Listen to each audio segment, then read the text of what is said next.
Hola, ahora vamos a hablar de una operación unitaria de sedimentación. Vamos a utilizar para ello material biológico como camote, como insumos reactivos carbonato de calcio, arena y agua, materiales de vidrio, aparatos y equipos y una cinta métrica. Ahora, en esta experimentación se ha trabajado con concentraciones diferentes. Para la arena 10% peso-peso y también se trabajó con una concentración del 15% peso-peso.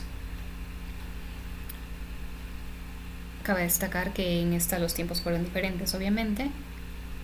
Con respecto al otro insumo, que fue el carbonato de calcio, se trabajó con 7.5 concentración peso-peso y se pudo observar claramente cómo este sedimentó.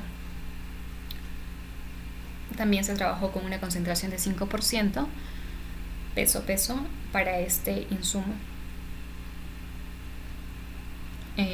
Por otro lado tenemos el camote, una concentración de 10% peso-peso, y vimos cómo se sedimentó. Cabe destacar que ambas concentraciones 10 y 5 tardaron un tiempo considerable en sedimentar, pero se pudieron observar con claridad las fases de esta. Por ejemplo, aquí vamos a ver que se tuvo por zona, la zona clarificada, zona interfacial de transición y de compactación,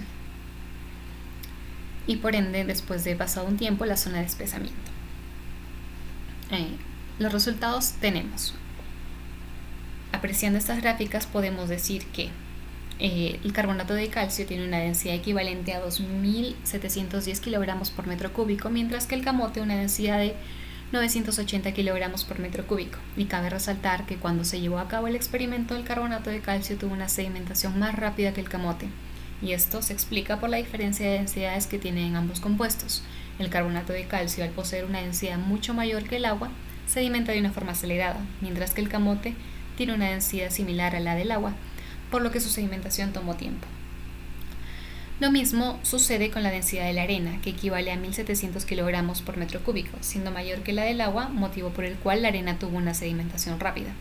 Otro factor que altera, según Mera y Ron en el 2012, son las formas de partículas, debido a que el diámetro de las partículas no esféricas es menor en comparación a unas esféricas.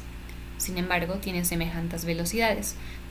El límite de caída vertical de las partículas depende de su diámetro. Adicionalmente, Boyo menciona en el 2010 que se debe considerar la composición de la suspensión. Por ejemplo, la proteína tiene una composición diferente. Contenida en el camote, actuará como un agente emulsionante debido a la afinidad hacia el aceite y el agua. Esto previene cambios en la estructura tales como la floculación o sedimentación. La variación del flujo de sedimentación con la concentración depende de dos variables inversas. A medida que aumenta la concentración, disminuye la velocidad. Esto nos determina que el flujo de sedimentación aumenta hasta un valor máximo a partir del cual empezará a disminuir. Cuando se presenta una baja concentración de partículas en el agua, estas se depositan sin interferencias, es lo que se denomina caída libre. Pero si se tienen altas concentraciones de partículas, va a producirse una colisión entre las mismas, lo que ocasiona un depósito masivo en lugar de uno individual. Por eso se le denomina caída interferida o sedimentación zonal. Para el carbonato de calcio se utilizaron concentraciones de 7.5 y 5% disueltos en el litro de agua. El experimento se tuvo que la muestra con una concentración al 5% tuvo una mayor velocidad que la sedimentación correspondiente a 0.7033 metros por hora, en comparación con la concentración de 7.5 cuya velocidad de sedimentación corresponde a 0.2920 metros por hora. En el caso del camote se utilizaron concentraciones de 10% y 5% disueltas en 1 litro y 500 mililitros respectivamente del agua. En este experimento se comprobó que la velocidad de sedimentación es inversamente proporcional a la concentración, generando un valor de 0.0072 metros por hora en el caso de la concentración de 10%, en comparación de un 0.049 metros por hora para la concentración del 5%. Con respecto a la arena, por último, se utilizaron concentraciones de 10 y 15% disueltas en medio litro de agua. Las velocidades de sedimentación corresponden a 92.4324 metros por hora y 38.4158 metros por hora, respectivamente.